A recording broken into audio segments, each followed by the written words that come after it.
I think it's the right time to release Hamilton because after George Floyd was murdered, a lot of people felt the need to have a conversation finally about systematic racism in this country.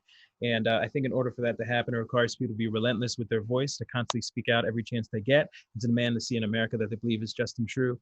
And I think that's exactly what Alexander Hamilton was doing. That's exactly what he wanted to do. That's why he decided to speak out and become a lawyer, and why he wrote the Federalist Papers. He was determined to say, look, if this country is going to be created, it should be created a certain way that I believe is equal and fair. And people now are just saying, well, the country was created, but we think it should change in a way that's equal and fair.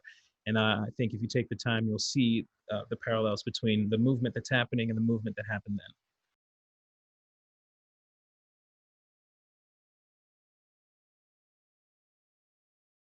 The Zitz probe.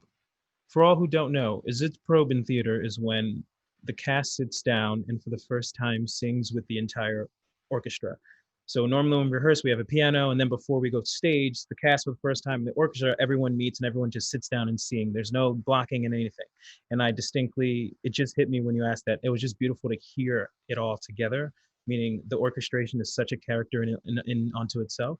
To hear the two finally come together, and it was out of this world. And I also remember listening to Pip singing and saying somehow she's singing over an entire orchestra. I don't know how you were doing it, but you did it, and it was remarkable.